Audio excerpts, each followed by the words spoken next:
नमस्कार विद्यार्थियों, वेदांत क्लासेज में आप सभी का हार्दिक स्वागत व अभिनंदन। विद्यार्थियों, आज एक नया टॉपिक पढ़ने की तरफ हम जा रहे हैं और इस टॉपिक का नाम आप लिख लें संधि। क्या लिखें?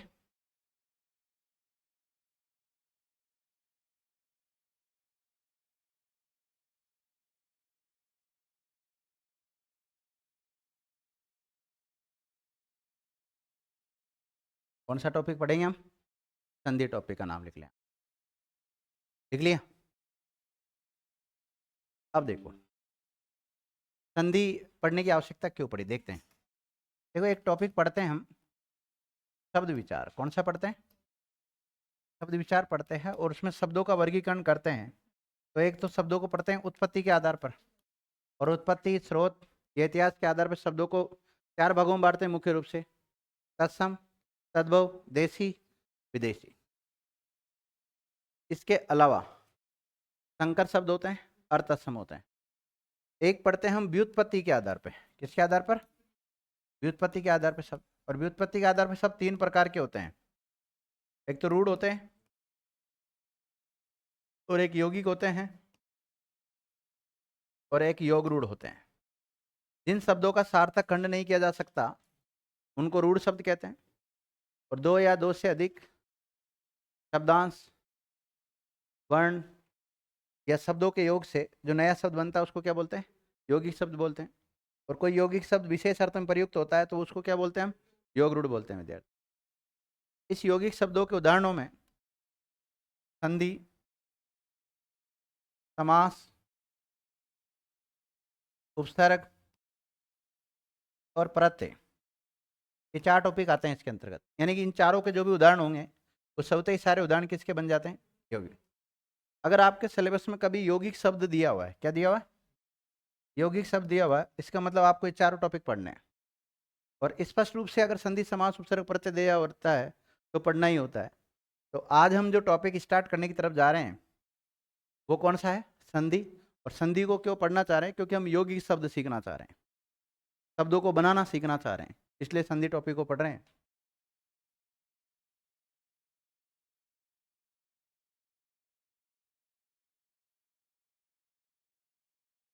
अब हमें संधि क्या लगता है? संधि और समास एक जैसे लगते हैं दोनों, लेकिन विद्यार्थियों संधि है वर्ण स्तर का टॉपिक। किस स्तर का है?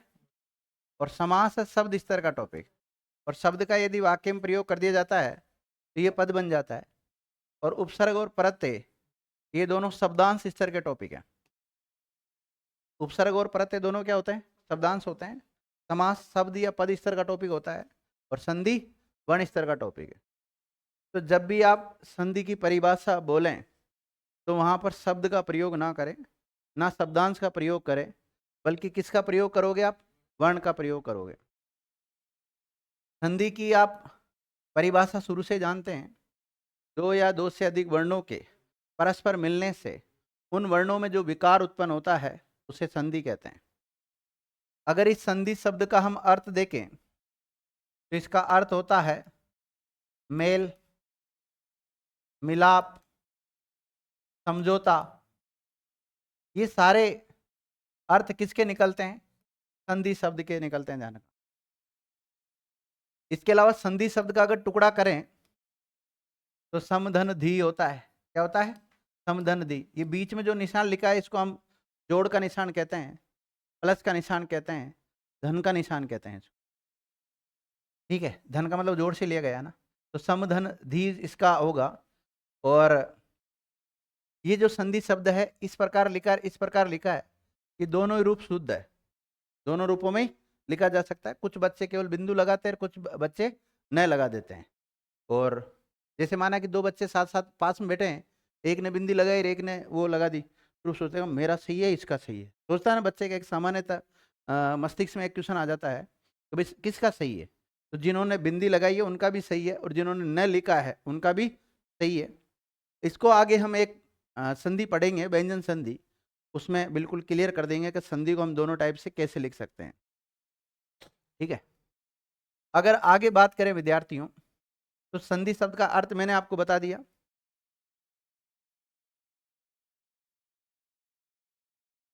समास का जो फैला हुआ रूप है उसको कहते हैं विग्रह। क्या कहते हैं?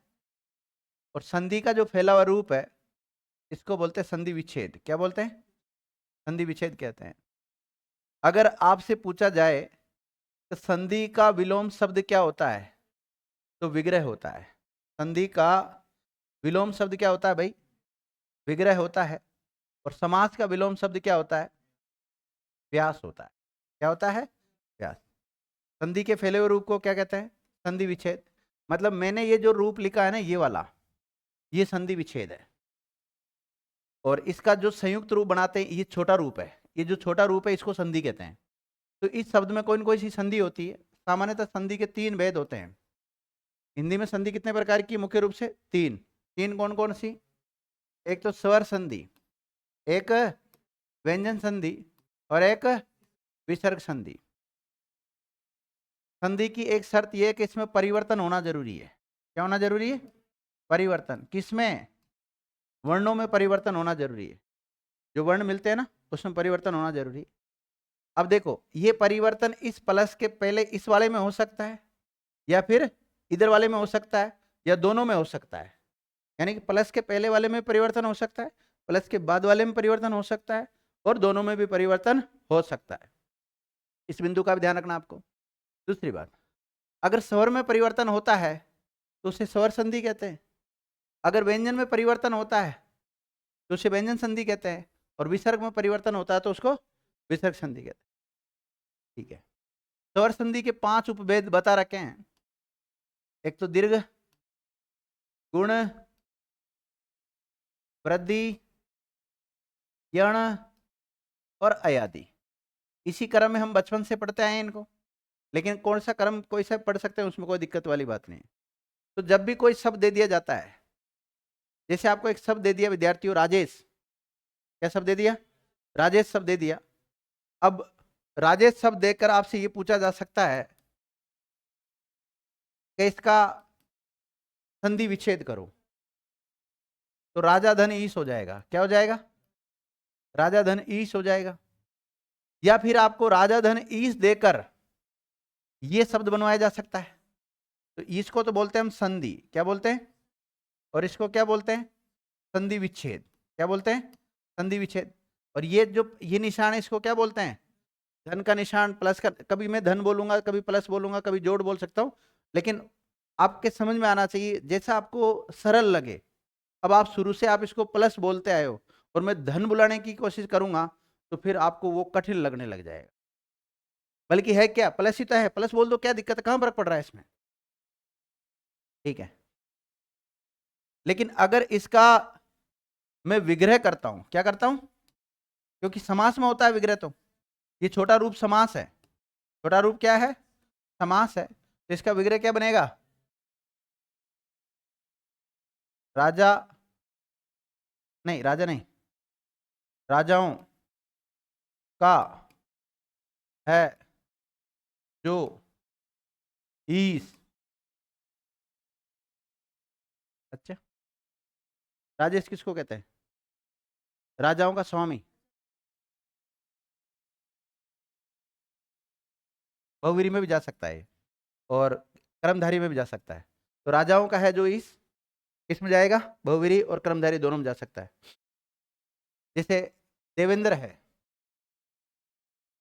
जैसे देवेंद्र शब्द है, देवों का है जो इंद्र, और अगर संधि करेंगे तो देव प्लस इंद्र हो जाएगा इसका। तो कहने का मतलब यह है कि एक शब्द में संधि भी हो सकती है, समास भी हो सकते हैं, दोनों भी हो सकते हैं, उपसर्ग भी जुड़ सकते हैं, प्रत्यय भी जुड़ सकते हैं।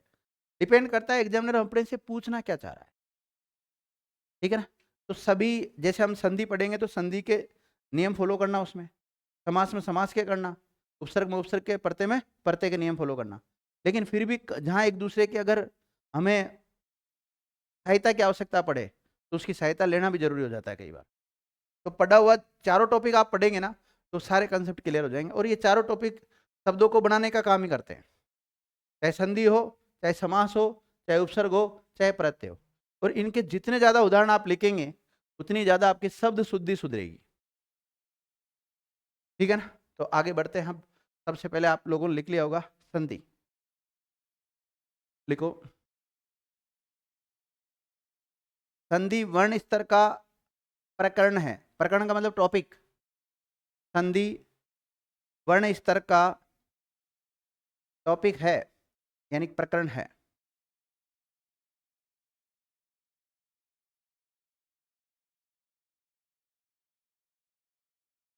लिख लिया? अब लिखिए आप परिभाषा लिख लो पहले।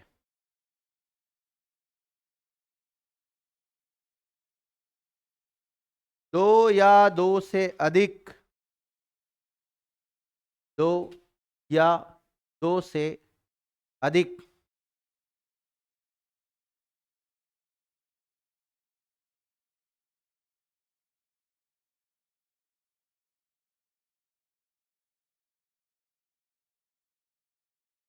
वर्णों के परस्पर मेल से जो विकार उत्पन्न होता है, हाँ, दो या दो से अधिक वर्णों के परस्पर मेल से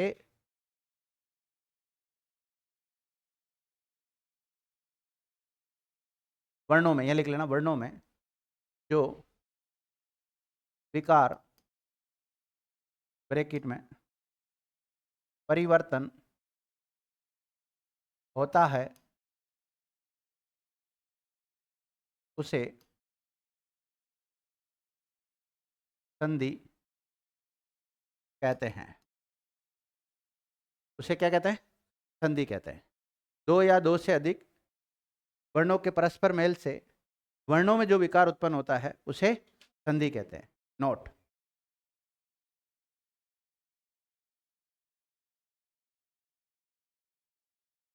नोट डालिएगा। यदि वर्णों के परस्पर मेल से वर्णों में विकार उत्पन्न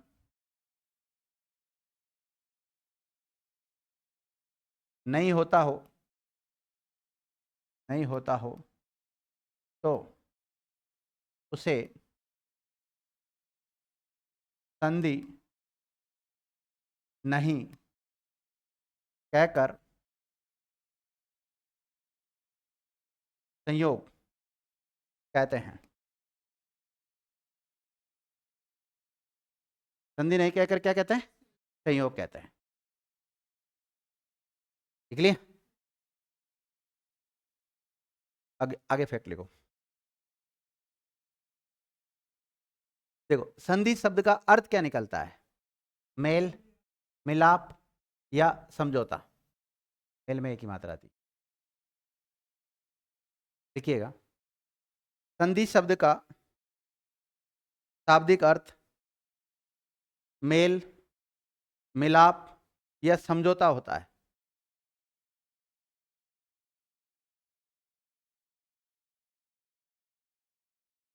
मेल, मिलाप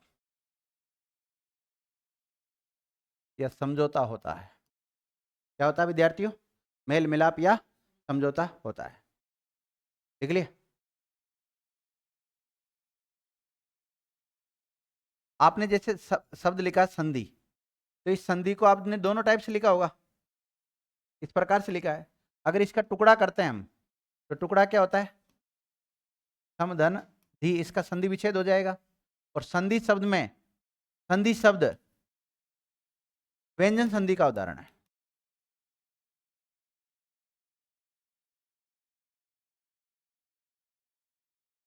इसका उदाहरण विद्यार्थियों व्यंजन संधि का उदाहरण है। तो आप लिख सकते हैं संधि का संधि विच्छेद क्या होगा? सम प्लस धी। ये व्यंजन संधि का उदाहरण है। किसका उदाहरण है? व्यंजन संधि का उदाहरण है। लिख लिया? देखिए, अगर हम बात करें संधि शब्द की, तो संधि शब्द का विलोम शब्द क्या होता है? विग्रह। लिखिएगा, संधि शब्द का विलोम शब्द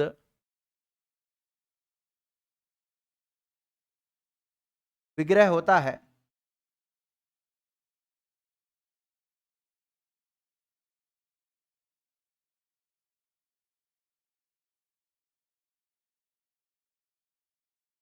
नोट, जबकि समास का विलोम शब्द व्यास होता है।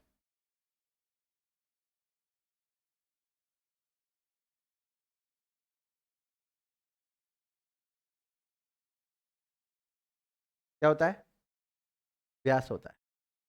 तो संधि का विलोम शब्द तो क्या होता है? विग्रह। और समास का विलोम शब्द क्या होता है? व्यास होता है। देखो, संधि का फैला हुआ रूप संधि विच्छेद कहलाता है।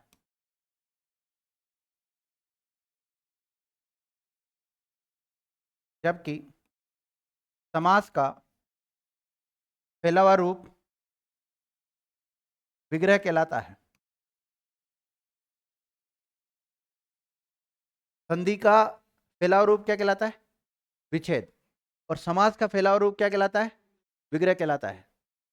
इसका एक एक उदाहरण दे देता हूं। जैसे मेरी बात सुनो विद्यार्थियों, रमेश, रमेश शब्द का अगर हम संधि विच्छेद करें, रमेश शब्द का अगर संधि विच्छेद करें तो क्या होगा? रमाधन ईश होगा। क्या होगा? रमाधन ईश। तो ये वाली जो कहानी है ना, ये इसके अनुसार है कि नहीं है? ये छोटा रूप रमेश हो गया, ये तो संधि हो गया, और वो संधि विच्छेद हो गया जाना। लेकिन अगर इसी रमेश शब्द को हम समास के अनुसार पढ़ें तो क्या बनेगा? यहां पर रमा का है जो ईश, यानी कौन? विष्णु भगवान। किसके लिए आता रमेश?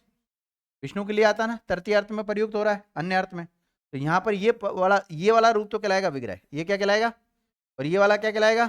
समास। और ये वाला क्या कहलाएगा? संधि। और ये क्या कहलाएगा? संधि विच्छेद। लिख लो दोनों को।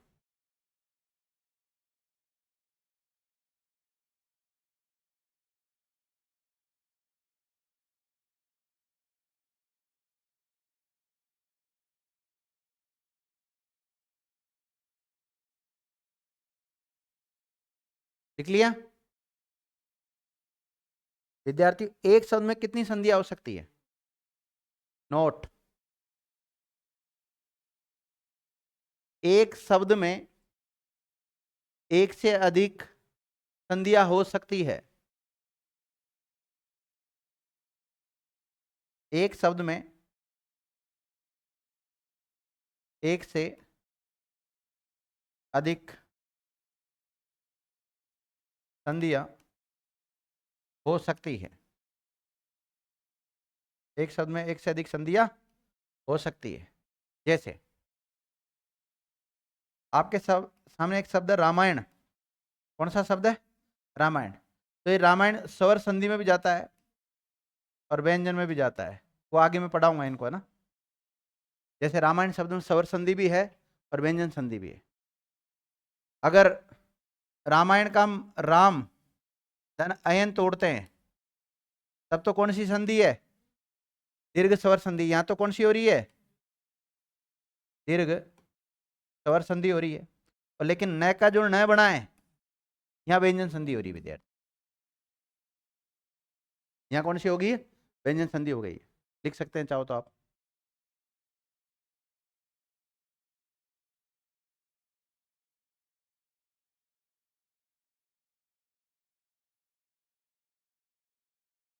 लिख लिया?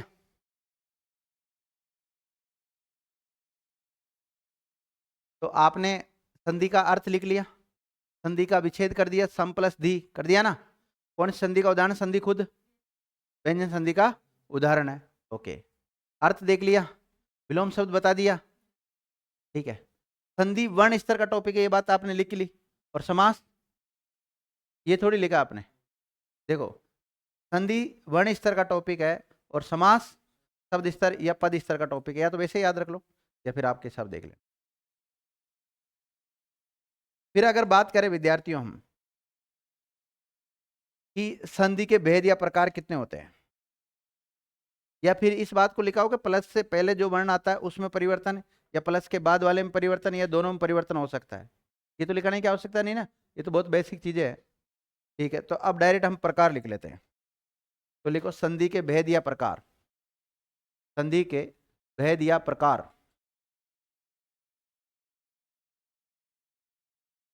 संधि के भेद या प्रकार।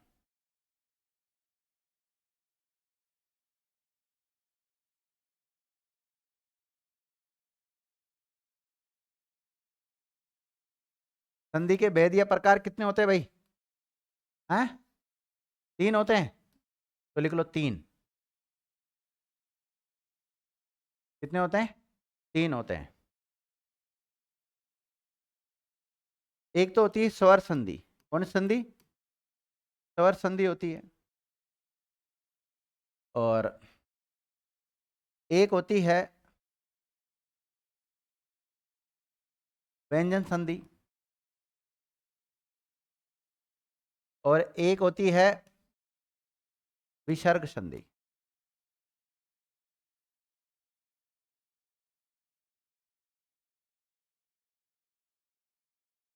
एक तो होती है स्वर संधि, एक होती है व्यंजन संधि, और एक होती है विसर्ग संधि। 3 टाइप की होती है। और इस स्वर संधि के भी 5 उपभेद होते हैं। स्वर संधि के कितने उपभेद है? 5 उपभेद है। 5 कौन से हैं? दीर्घ स्वर संधि, पूरा नाम क्या है इसका?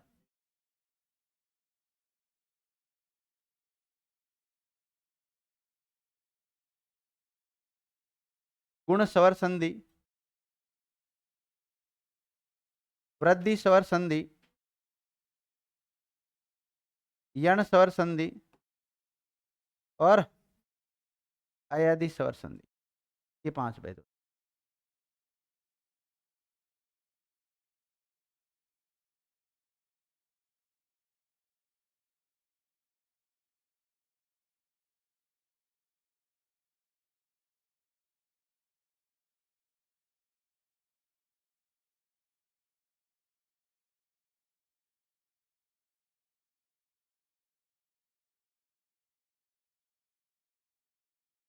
ठीक है?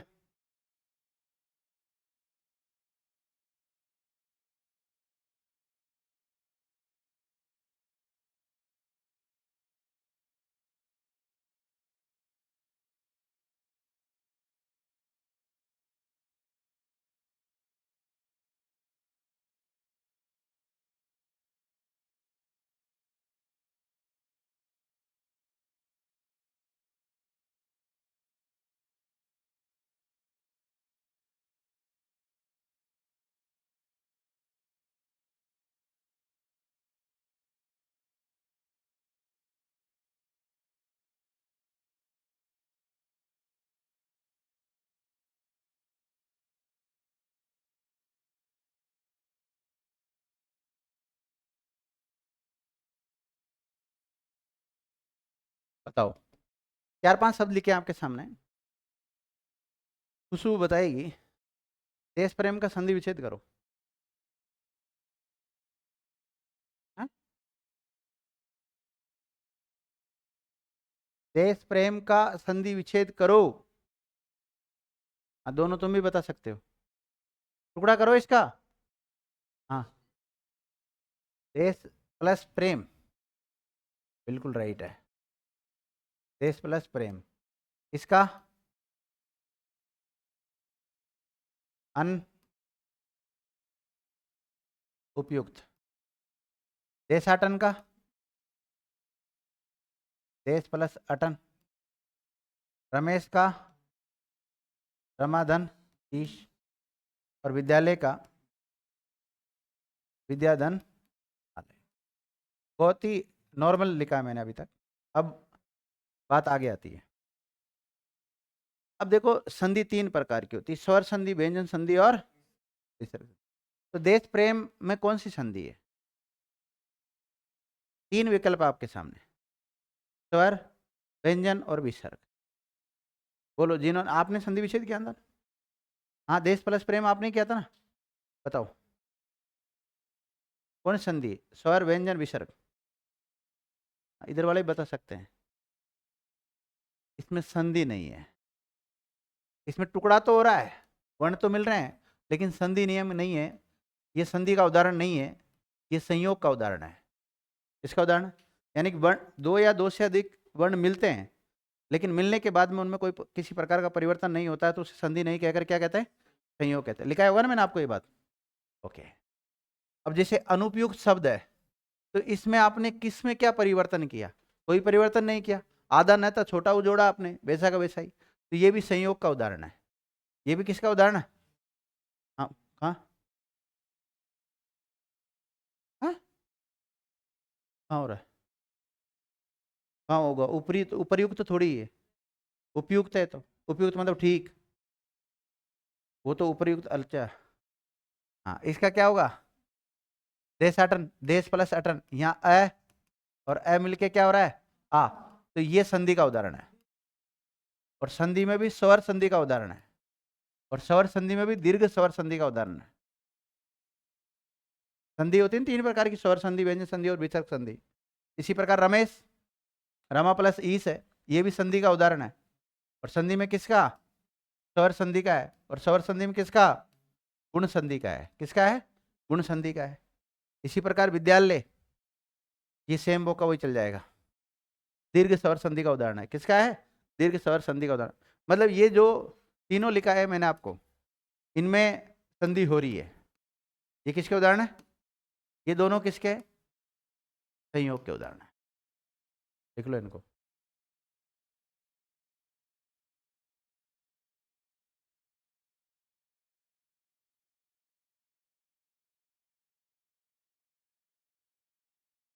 आप ऐसे लिख लेना केवल देश प्लस प्रेम, ये मतलब संयोग। ऐसे मत लिखना कौन सा नियम वगैरह काम कर रहा है, क्योंकि मैंने अभी तक नियम पढ़ाया ही नहीं आपको।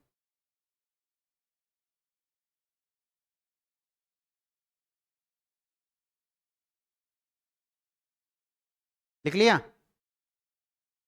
ये देश प्रेम, अनुपयुक्त, देशाटन, रमेश और विद्यालय, चार पांच सभी तो लिख लें। का देश प्लस प्रेम हो जाएगा, अनुपयुक्त का अन प्लस उपयुक्त हो जाएगा, देशाटन का देश प्लस अटन हो जाएगा, रमेश का रमा प्लस ईस हो जाएगा, विद्यालय का विद्या प्लस आले हो जाएगा।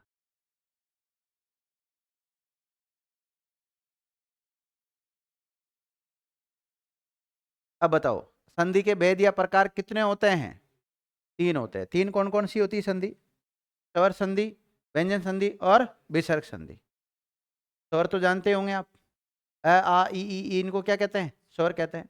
और क क ग ग, इनको क्या कहते हैं? व्यंजन कहते हैं। और जो ऐसा चिन्ह होता है ये वाला, इसको क्या कहते हैं? विसर्ग का चिन्ह कहते हैं। अगर इसमें चेंज होता है और है की बात ही प्रयुक्त होता है, तो आप लिखिएगा सबसे पहले स्वर संधि, हेडिंग डालो स्वर संधि।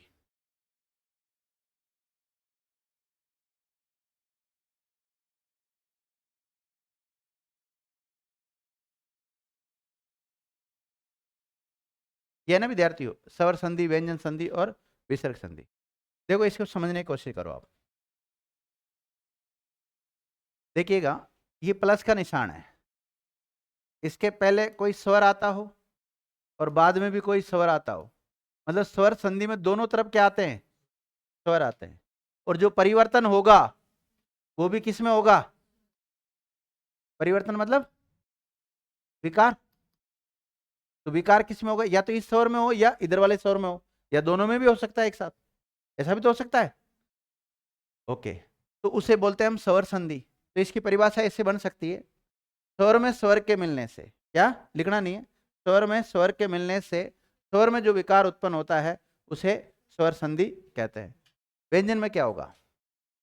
ये प्लस का चिन्ह है, इससे पहले कोई स्वर आ सकता है तो इधर आएगा विद्यार्थियों व्यंजन। क्या आएगा? व्यंजन। अगर इधर आप व्यंजन लिख देते हैं तो इधर क्या आएगा? स्वर। और कभी कभी ऐसा होता है कि इस प्लस के दोनों तरफ व्यंजन आ सकते हैं। क्या आ सकते हैं? व्यंजन आ सकते हैं, इधर भी व्यंजन और इधर भी व्यंजन। लेकिन व्यंजन संधि में जो परिवर्तन होगा वो किस में होगा? व्यंजन में होगा, ध्यान रखना, क्योंकि संधि में परिवर्तन होना जरूरी, विकार होना जरूरी है।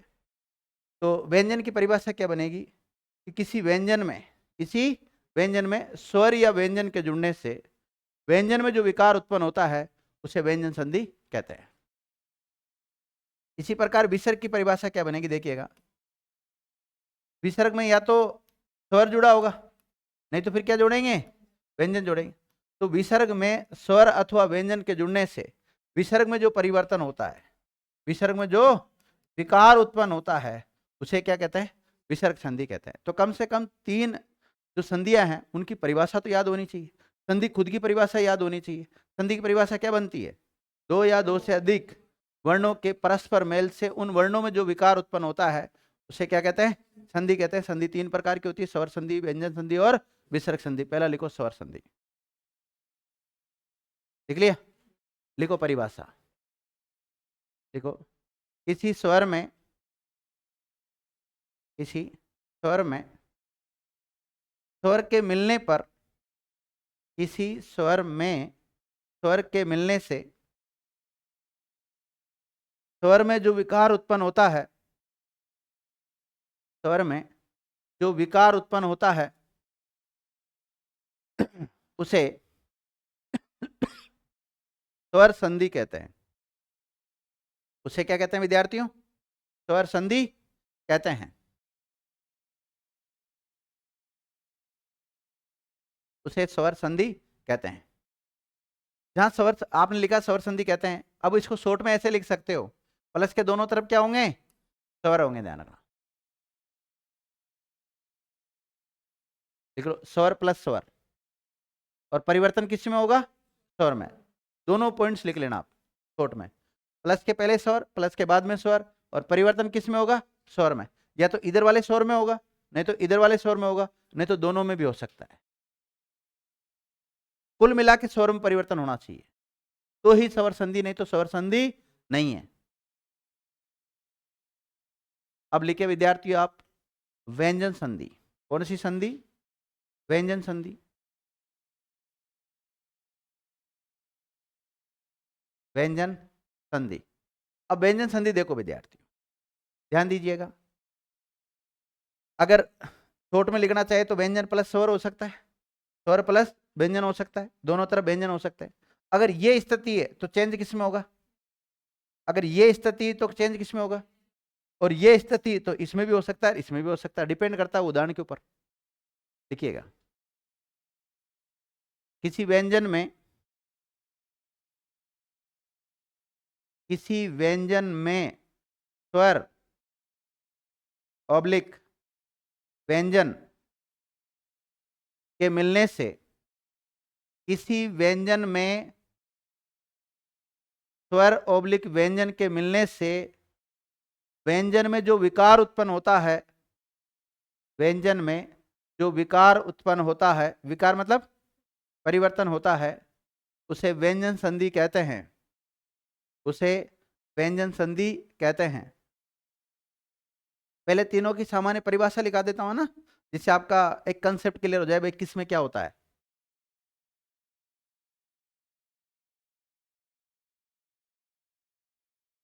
वैसे संधि, पूरी संधि है ना नियमों के ऊपर टिकी हुई है। इसके क्या नियम बना रखे हैं? बहुत सारे अलग, सबके नियम है। स्वर संधि के नियम अलग है, व्यंजन के अलग है, विसर्ग के अलग है। फिर स्वर संधि के जो उपभेद है, दीर्घ, गुण, वृद्धि, यण, अयादि, इनके सबके क्या बने हुए हैं? नियम बने रखे।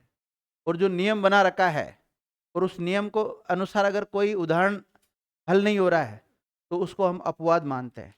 और अपवाद से सदैव क्वेश्चन पूछे जाते हैं विद्यार्थी। जैसे भी आपकी अभी अपनी क्लास में कोई अपवाद है, नियम निकाल रखा है कि सभी किसमें आएंगे? टी शर्ट और बैग में आना अनिवार्य है। अब जैसे कई बच्चे विदाउट ड्रेस आए हैं तो ये क्या है? अभी आज की तारीख में अपवाद। अब कल पहन के आ जाएंगे तो ये अपवाद की श्रेणी में नहीं आएंगे। समझ गए? दूसरी भी आती है, एक ही नहीं होती है। बहाना नहीं चलेगा, लिख रखा मैंने स्पष्ट उसमें। चलो, क्या लिखा है भाई? व्यंजन के बारे में लिखो। ये लिख ली ना परिभाषा, तो इसको शॉर्ट में लिखो।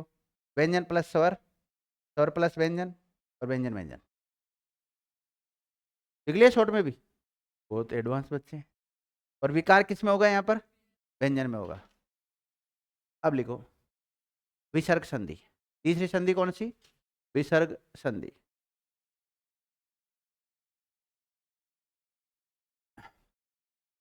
लिखिएगा, विसर्ग में स्वर ऑब्लिक व्यंजन, विसर्ग में स्वर ऑब्लिक व्यंजन के मिलने से विसर्ग में जो परिवर्तन होता है, विसर्ग में स्वर ऑब्लिक व्यंजन के मिलने से विसर्ग में जो परिवर्तन होता है उसे विसर्ग संधि कहते हैं। विसर्ग में स्वर ऑब्लिक व्यंजन के मिलने से विसर्ग में जो परिवर्तन होता है उसे विसर्ग संधि कहते हैं। लिख लिया? इसको शॉर्ट में लिख लो आप, विसर्ग प्लस स्वर अथवा व्यंजन, ऐसा लिख लो, विसर्ग प्लस स्वर ऑब्लिक व्यंजन। और परिवर्तन किस में हो रहा है? विसर्ग में परिवर्तन हो रहा है।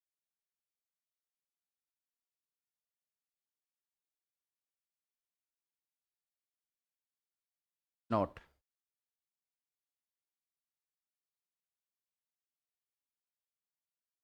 संधि के ऐसे उदाहरण जो नियमों से हल नहीं होते हैं, संधि नियमों से हल नहीं होते हैं, उन्हें अपवाद माना जाता है। क्या कहते हैं उनको? अपवाद माना जाता है।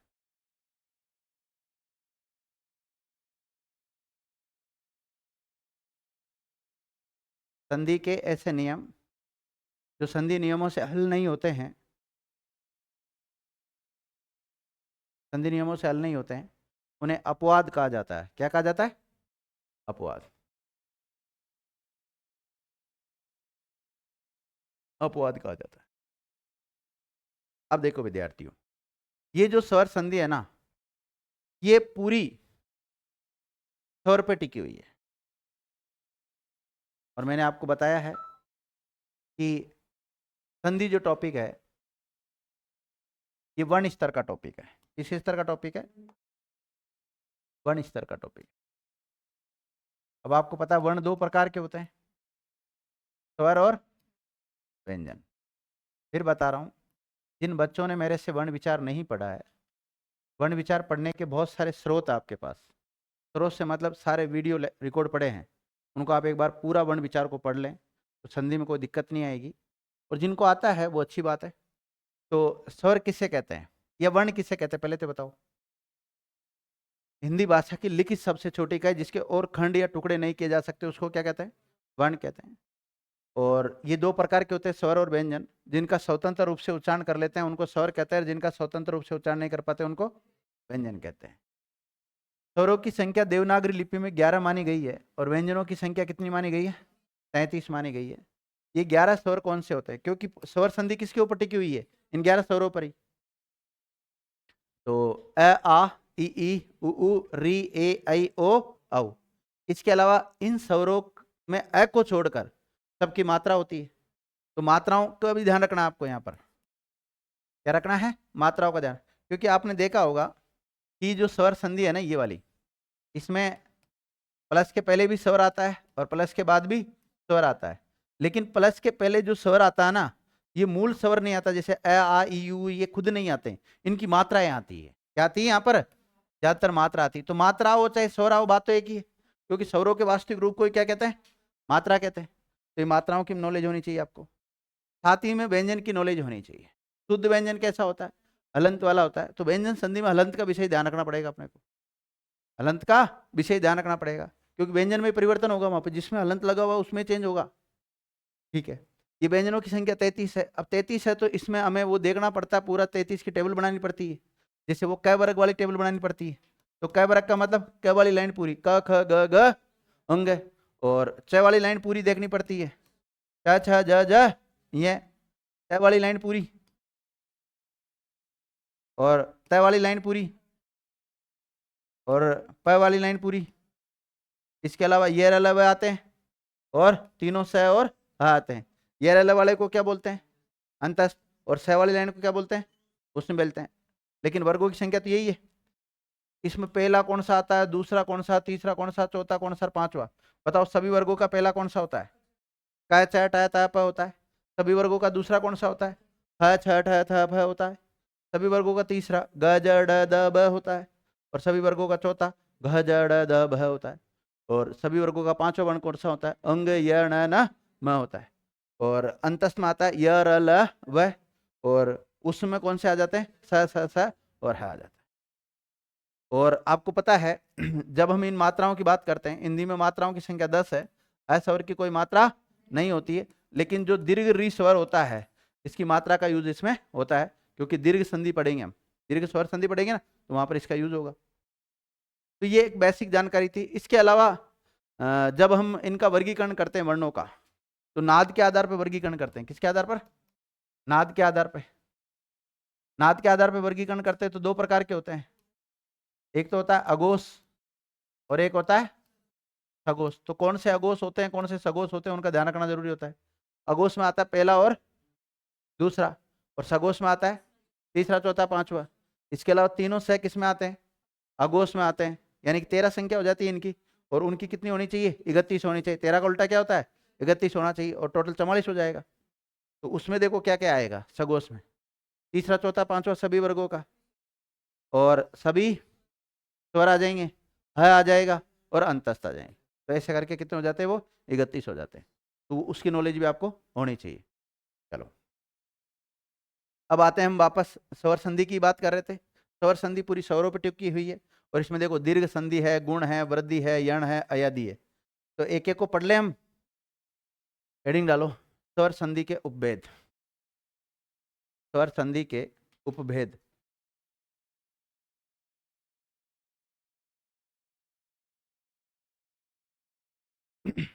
स्वर संधि के उपभेद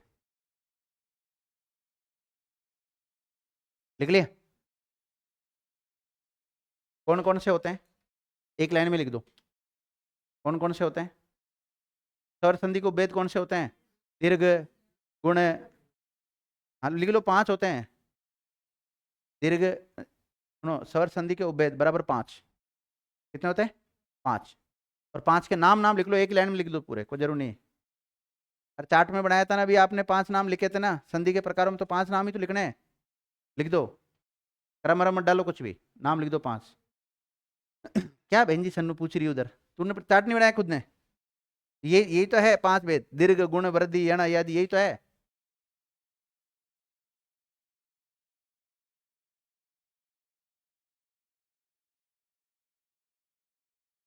लिख लिया?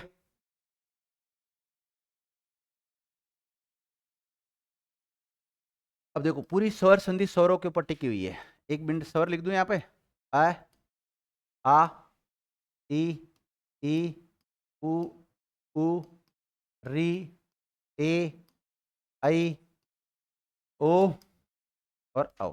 ये होते हैं, ये डबल मात्रा समझ जाना ना। कोई पता नहीं समझ।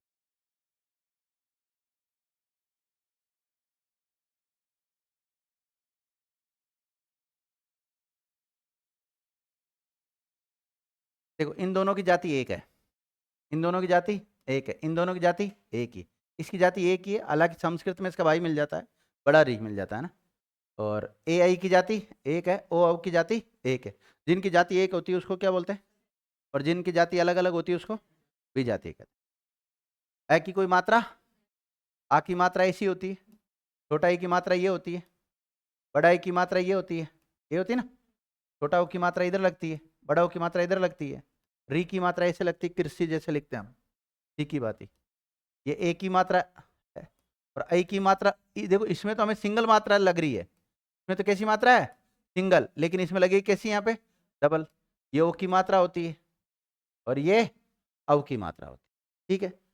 और एक इसमें ये संस्कृत में होता है दीर्घ री स्वर, इसकी छोटा री की मात्रा तो ऐसी होती है, बड़ा की ऐसी होती है, री है ना, टाइप की मात्रा बन जाती है। तो उस मात्राओं की नॉलेज भी होनी चाहिए। अब सबसे पहले हम इसमें पढ़ना चाह रहे हैं विद्यार्थियों,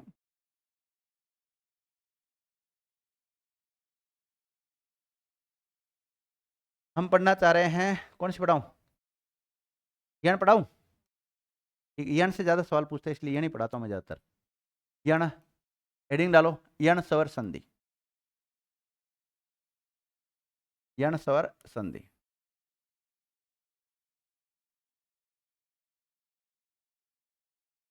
अब 1 मिनट इतना डाल के छोड़ दो, 1 मिनट मैं कुछ समझाऊंगा आपको, एक एक दो दो उदाहरण समझा देता हूँ, बाकी बाकी फिर आपका ही काम है। देखो विद्यार्थियों, इन संधियों में मुख्य रूप से आपको नियम याद करने हैं। क्या याद करने? तो यण संधि का पहला नियम ये कहता है, लिखना नहीं है, ई या ई स्वर के बाद में कोई भिन्न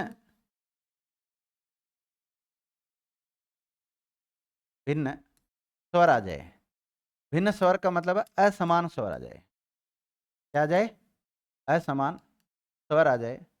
तो ऐसी स्थिति में ई के स्थान पर यह हो जाता है, और ये भी कैसा? हलंत वाला हो जाता है। ई के स्थान पे क्या हो जाता है?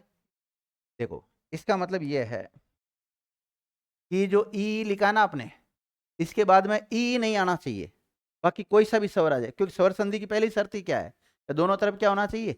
स्वर होना चाहिए। और परिवर्तन किस में होना चाहिए? स्वर में होना चाहिए। पहले प्लस के पहले वाले में भी हो सकता है, बाद वाले में भी हो सकता है, और दोनों में भी हो सकता है। तो प्लस के पहले वाले में चेंज हो रहा है कि नहीं हो रहा है? यहाँ पर हो रहा है ना चेंज। ओके, और चेंज होके क्या बन रहा है इसकी जगह पे? ये बन रहा है। तो यण संधि का पहला नियम यह है कि ई के बाद में अगर ई स्वर नहीं आता है, ई के बाद में यदि ई स्वर नहीं आता बल्कि कोई अन्य स्वर आ जाते हैं, भिन्न स्वर आ जाते हैं, तो ऐसी स्थिति में ई के स्थान पे क्या बन जाता है? ये बन जाता है। एक नियम तो इसका यह है। इसका दूसरा नियम यह विद्यार्थियों, ऊ के बाद में ऊ नहीं आना चाहिए, बाकी कोई सा भी स्वर आ जाए इन नौ में से। तो ऊ के बाद में कोई असमान स्वर आ जाए, भिन्न लिखूं असमान लिखूं, बात एक ही है ना। भिन्न स्वर कोई ही असमान स्वर कहते हैं, यानी कि ऊ नहीं होना चाहिए, उसके अलावा कोई सा भी असमान स्वर अगर आता है तो विद्यार्थियों ऐसी स्थिति में ऊ के स्थान पर वह बन जाता वह वकील वाला, और वह के नीचे क्या आएगा? हलंत आएगा। ओके, तीसरा नियम इसका ये कहता है, री के बाद में, किसके बाद में? री के बाद में कोई असमान स्वर आता है, क्या आता है? या भिन्न स्वर आता है,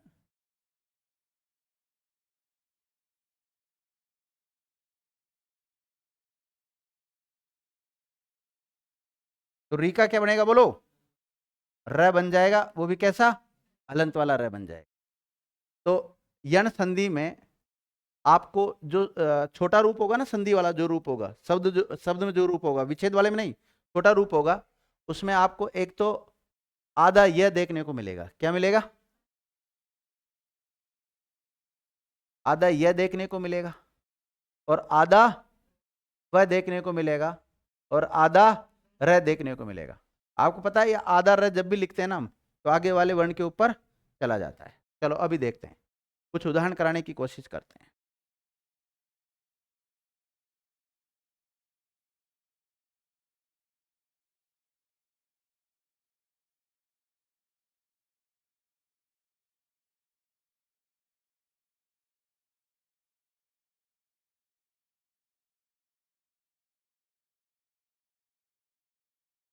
परि प्लस आवरण। अब आपका शब्द रटा हुआ है पर्यावरण। क्या रटा हुआ है? पर्यावरण। बहुत अच्छी बात है, मैं भी लिख देता हूं डायरेक्ट ये। क्या लिख दूं? पर्यावरण। अब परि प्लस आवरण का पर्यावरण, पर्यावरण किसी दिन भूल गए तो गड़बड़ हो जाएगा। परि में ई की मात्रा छोटी आएगी कि बड़ी आएगी, जो भी है। तो जितने भी उपसर्ग होते हैं जिनमें मात्राएं आती है हमेशा छोटी। कैसी आती? छोटी आती। तो परि एक उपसर्ग होता है। क्या होता है? उपसर्ग। चलो इसको अपना नियम लगाने की कोशिश करते हैं। तो प्लस के पहले क्या है? प्लस के पहले क्या? र। नहीं, र है। र में कौन सी मात्रा जुड़ी हुई है? छोटी ही जुड़ी हुई। तो इसमें छोटा ही आ रहा है, और र कैसा बच जाएगा फिर? और पै तो वैसा का वैसा ही, इसके साथ तो हमने कोई छेड़छाड़ की नहीं। और इसके बाद में क्या आ रहा है? आ। फिर वर्णन आ रहा है। आ रहा कि नहीं आ रहा? क्या इसमें पहला नियम काम कर रहा है? देखो, यहां पहला नियम काम कर रहा है? कर रहा है। ई के बाद में ई तो नहीं आ रहा। क्या आ रहा है? आ रहा है, यानी कि असमान स्वर आ रहा है। तो जब ऐसी स्थिति है तो चेंज दोनों में नहीं होगा, चेंज किस में होगा? केवल ई में चेंज होगा। तो ई के स्थान पे क्या बनेगा बताओ? ई के स्थान पे क्या बनेगा? यह बनेगा। क्या बनेगा? यह बनेगा। और वो भी कैसा? पहला नियम ये तो कह रहा है, ई के बाद में कोई भिन्न स्वर आता है तो ई के स्थान पे क्या बनाते हैं? यह बनाते हैं। वो भी कैसा? हलंत वाला बनाते हैं। ठीक है, बना लिया साहब। अब इसको जोड़ने की कोशिश करते हैं शब्द को। वह तो वैसा का वैसा ही था। र कैसा आपके पास, हलंत वाला आधा, आधा र बचा। बाद में क्या है, ये, और ये में अगर आग को जोड़ोगे तो ये कैसा हो जाएगा, यह हो जाएगा। और बाद में क्या बचा, वर्ण, ऐसा बचा। मैंने कहा आधा र होता है वो आगे वाले वर्ण के ऊपर चला जाता है। जैसे हम ये जो कार्य शब्द है ना, तो ऐसे ऊपर की तरफ चला जाता है, इसका मतलब ये है। तो देखो ये कैसे जाएगा, प ये के ऊपर जाएगा कि नहीं जाएगा, इस पर का डंडा चल जाएगा। पर्यावरण शब्द बना कि नहीं बना पर्यावरण। तो अब देखो एग्जामिनर आपसे क्या पूछेगा, पर्यावरण शब्द का संधि विच्छेद क्या होता है, परि प्लस आवरण होता है। क्या होता है, अब कई बच्चे इसको कहते हैं परि प्लस आवरण, कुछ बच्चे बोल रहे हैं परिधन आवरण, कोई बोलेंगे परिजोड़ आवरण। जैसा आपकी सुविधा के अनुसार बोलना चाहे आप बोल सकते हैं, स्वतंत्र आप इसको बोल। तो ये तो हो गया संधि विच्छेद। उसने कहा कि संधि विच्छेद दे दिया एग्जामिनर ने अपने को, क्या दे दिया कि परि प्लस आवरण का संधि युक्त शब्द क्या बनेगा, तो पर्यावरण बन जाएगा। यानी परि प्लस आवरण से पर्यावरण बनाया जा सकता है, पर्यावरण से परि प्लस आवरण बनवाया जा सकता है। दोनों को कैसे भी एग्जामिनर सवाल पूछ सकता है अपने से। ओके, इसके अलावा एक सवाल यह आता है कि पर्यावरण शब्द में कौन सी संधि है, कौन सी संधि है। पहले तो ऊपर ऊपर पूछ सकता है, स्वर संधि, व्यंजन संधि, विसर्ग संधि, बताओ कौन सी है। देखो स्वर संधि, व्यंजन संधि, विसर्ग संधि, व्यक्तिवाचक संधि। तो व्यक्तिवाचक तो हो ही नहीं सकती, क्योंकि संधि के भेद कितने होते हैं, एक विकल्प तो स्वतः ही हट गया। दूसरे, अब बात आती है कि स्वर है, व्यंजन है, या फिर विसर्ग है। आपने कहा सर स्वर, कौन सी है, स्वर। अब स्वर के भी 5 उपभेद होते हैं, दीर्घ है, गुण है, वृद्धि है, यण है, या अयादि है। तो कौन सी है, यण स्वर संधि। मेरा जैसा है, अगर तुम्हारे जैसे ऑफलाइन कोई ये क्वेश्चन पूछ लिया तो बता यण संधि का कौन सा नियम काम कर रहा है। पहला नियम काम कर रहा है। पहला नियम क्या है बता, ई के बाद में अगर कोई भिन्न स्वर आता है तो ई के स्थान पे क्या बन जाता है, हलंत वाला ये बन जाता है। असमान स्वर से तात्पर्य ई नहीं आना चाहिए, बाकी उसके अलावा जो 11 में से ई तो 2 निकाल दिया हमने, बाकी 9 बचे ना, कोई सा भी आ जाए। समझ गया इस बात को। तो ये उदाहरण लिख लो आप इसका। एक मिनट, अभी तो कुछ लिखा ही नहीं दिखता इसके बारे में। यण संधि हेडिंग भी नहीं डलवाई थी, हाँ। तो इसका मत लिखो, अभी रुक जाओ। तो इसका एक नियम तो ये काम कर रहा है। तो इस नियम के अनुसार एक उदाहरण मैंने बता दिया आपको, बताया कि नहीं बताया। अब देखो दूसरा नियम क्या है, दूसरा नियम बोलो क्या है। ऊ के बाद में अगर कोई भिन्न स्वर आता है, मतलब ऊ नहीं आना चाहिए, ई आ सकता है किधर, आ सकता, इधर तो आ सकता है ई, ऊ तो नहीं आना चाहिए, बाकी ऊ के अलावा कोई सा भी स्वर आ जाए तो ऊ के स्थान पे क्या बनता है, हलंत वाला वह बनता है। जैसे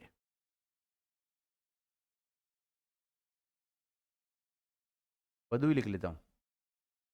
देखो वधु, वधु में ऊ की मात्रा कैसी आती, बड़ी आती है। वधु धन,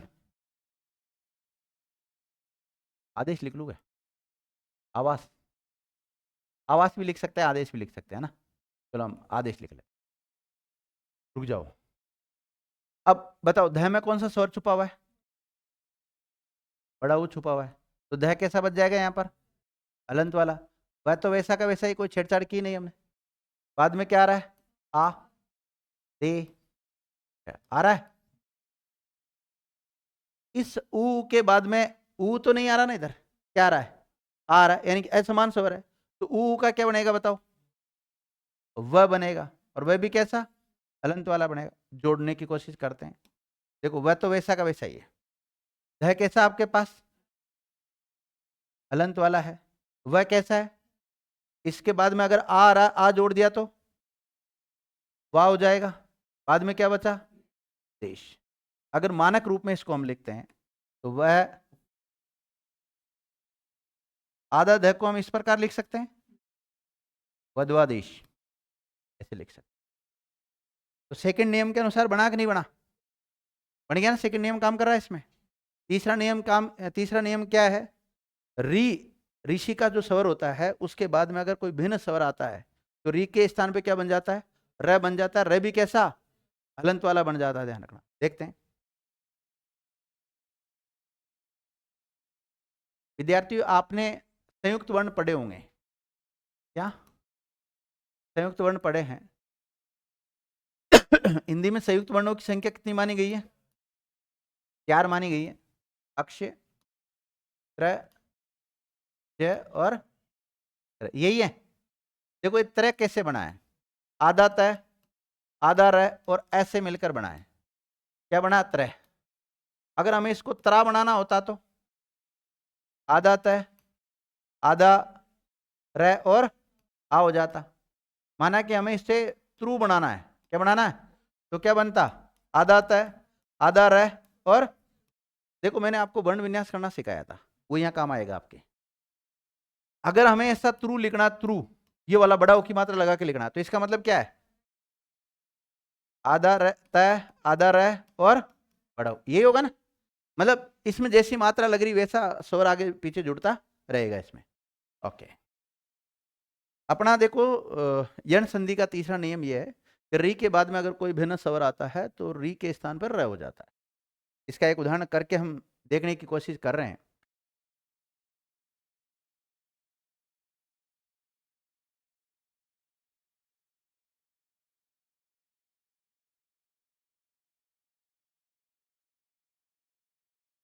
शब्द क्या लिखा है? पितरी। री की मात्रा नहीं, पितृधन उपदेश। और री की मात्रा आपको मैंने बताई थी, कर्सिव में लगाते हैं ना अपन, सी की तरह लगाते हैं। तो ये तय में जो री स्वर की मात्रा लगी हुई है, तो देखो इसमें से री स्वर निकालेंगे हम, तो तय कैसा बचेगा? हलंत वाला बच जाएगा। और पी कैसा? पी तो वैसा का वैसा ही, कोई चेंज नहीं है इसमें तो। और बाद में क्या आ रहा है? उ प दे स। आ रहा कि नहीं आ रहा? अब मुझे आप ये बता दीजिए, इस री स्वर के बाद में छोटा री और बड़ा री तो नहीं आ रहा? कोई सब री नहीं आ रहा ना। क्या आ रहा है? ऊ आ रहा है, मतलब भिन्न स्वर आ रहा है, मतलब असमान स्वर आ रहा है। ओके, दूसरी जाति का आ रहा है। तो इस री के स्थान पे यण संधि के तीसरे नियम के अनुसार क्या बनता है?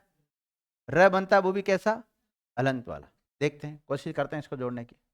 देखो पी तो वैसा का वैसा ही है, ठीक है। तय वैसा का वैसा ही लिख रहा हूं, तय हलंत वाला ना। और र भी कैसा है? हलंत वाला। और बाद में क्या है? उ प दे है। इस प्रकार से ये देखिए विद्यार्थियों, आधा तय, आधा र और उ मिलकर क्या बनता है?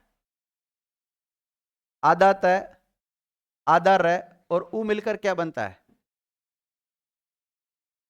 त्रू बनता है कि नहीं बनता? त्रू बन रहा ना। तो इसको देखो, इसकी जगह पे हम ये 3 वर्ण नहीं लिखकर ऐसे भी तो लिख सकते हैं, इसको लिख सकते हैं। तो इसको जोड़ेंगे, पी त्रू प दे है। शब्द क्या बन गया? पितृपदेश। क्या बन गया? तो आपसे पूछा जाए पितृपदेश का संधि विच्छेद क्या होगा? पितृधन उपदेश होगा। कौन सी संधि है? यण संधि। कौन सा नियम काम कर रहा है? तीसरा नियम काम कर रहा है। तीसरा नियम काम क्या है?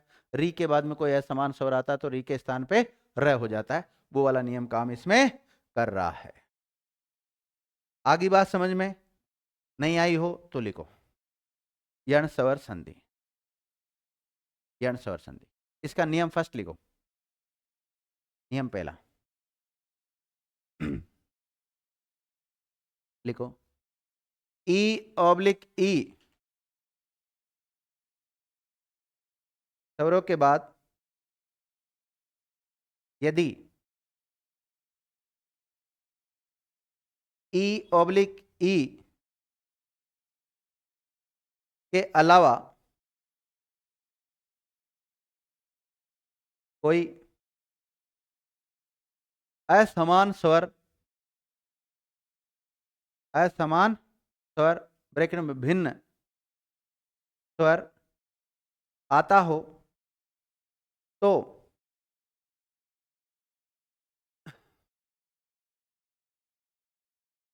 ई ऑब्लिक ई के स्थान पर, ई ऑब्लिक ई के स्थान पर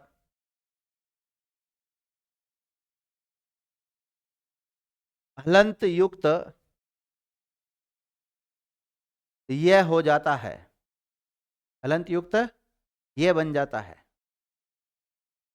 अब देखो ये थ्योरी जो मैंने लिखा है ना, ये आपको, ये शॉर्ट में लिखाऊंगा, इसको याद करने में मददगार होगी, लेकिन आपको हमेशा याद, ये शॉर्ट रूप याद रखना है। तो अब एक काम करें, इसको शॉर्ट रूप में लिख लें आप। इसको, ये पहला जो नियम मैंने बोला ना, इसको आप शॉर्ट में लिख लो। शॉर्ट में क्या बनेगा? ई ऑब्लिक ई प्लस भिन्न स्वर, और ई में चेंज करना है, क्योंकि आपने परिभाषा में लिखा है कि ई ऑब्लिक ई के बाद में ई के अलावा कोई सा स्वर, तो आप सोचोगे इसकी जगह पे चेंज हो रहा होगा, नहीं, प्लस के पहले जो ई आ रहा है उसमें चेंज हो रहा है। दोनों में चेंज नहीं हो रहा, प्लस के बाद वाले में कोई चेंज नहीं हो रहा, ध्यान रखना, प्लस से पहले चेंज हो रहा है। और मैंने आपको स्वर संधि में लिखाया था कि स्वर संधि में प्लस के पहले भी स्वर होता है, प्लस के बाद में भी स्वर होता है, ध्यान रखना। और वहां पे जो स्वर संधि में चेंज होता है वो किस में चेंज होता है? स्वर में चेंज होता है। ठीक है, आपने पहला नियम लिख लिया, पहला नियम मैंने थ्योरी में लिखा दिया, आपको शॉर्ट में लिखा दिया। अब इसका एक उदाहरण लिखा देता हूं मैं आपको। कितने उदाहरण लिखाऊंगा? एक उदाहरण कौन सा लिखा था इसका? इसको लिख लो। अरे देखो, परि प्लस आवरण, परि प्लस आवरण। और कैसे बना पूरा लिखना, जैसे मैंने बनाया ना वैसे, आप डायरेक्ट ऐसे मत करना परि प्लस आवरण पर्यावरण ऐसे नहीं लिखना, परि प्लस आवरण पर्यावरण।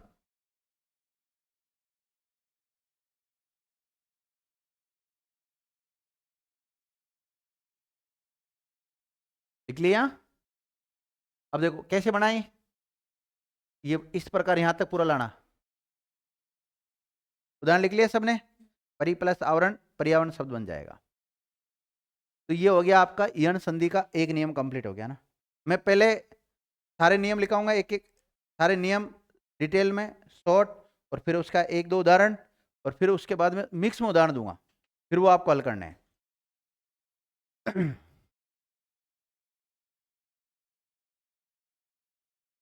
दूसरा देखो, आप कौन सी संधि पढ़ रहे हैं? स्वर संधि।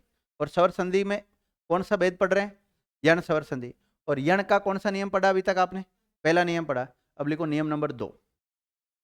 नियम नंबर 2, 3 नियम पढ़ेंगे हम इसमें टोटल, है ना।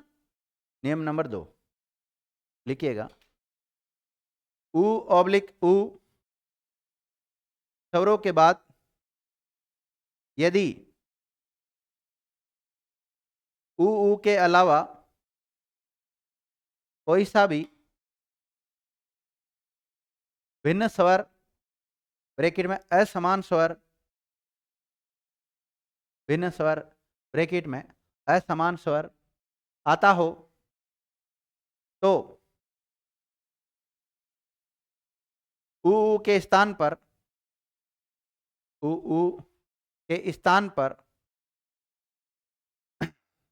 हलंत युक्त व हो जाता है, यानी कि हलंत वाला व है ना, हलंत युक्त व हो जाता है, हलंत युक्त व हो जाता है। लिख लिया विद्यार्थियों? हलंत युक्त व हो जाता है।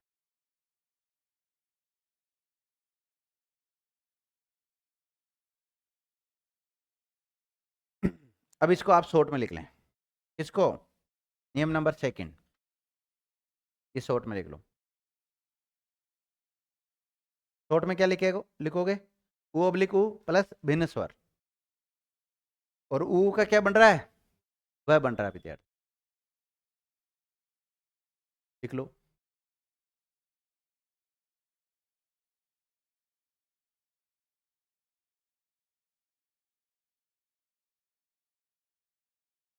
लिख लिया ना?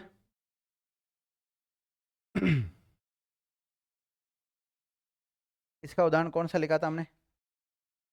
इसका ये उदाहरण लिख लो, वधु प्लस आदेश क्या बनेगा?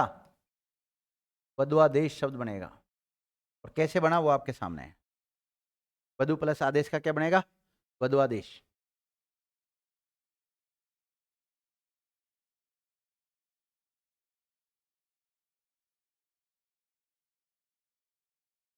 लिख लिया?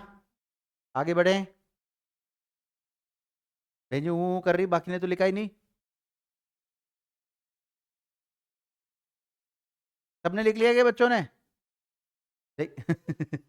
तुमने पहले पढ़ रखी है इसलिए। जो पहली बार पढ़ रहे हो उनको उनसे पूछो क्या हालत हो रही है उनकी, क्या हो रहा है, समान क्या हो रहा है, भिन्न स्वर क्या मामला है ये? कोई नहीं। जो भी आंसर कर रहे हैं इनकी भी पहले थी, इससे भी तुमसे भी बुरी थी, ध्यान रखना। तीसरा लिखो।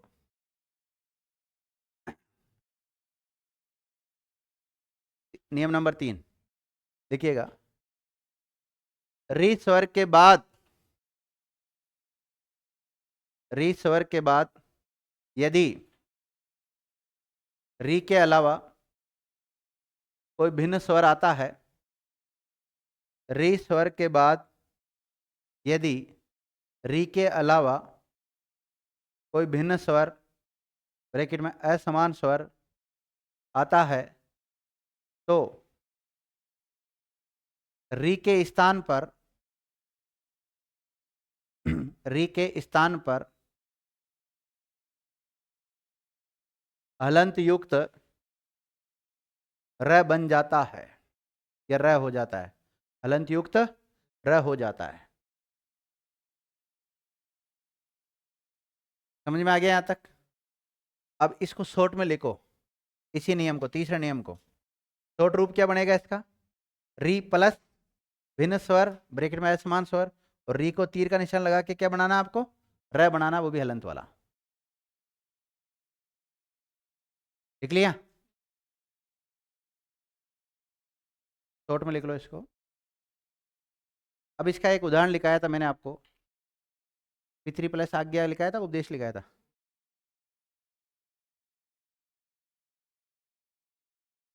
इसका ये वाला उदाहरण लिख लो, पितृ प्लस उपदेश, पितृपदेश शब्द बनेगा। क्या बनेगा? पितृ प्लस उपदेश का पितृपदेश शब्द बनेगा। और कैसे बना वो आपके सामने लिखा हुआ है।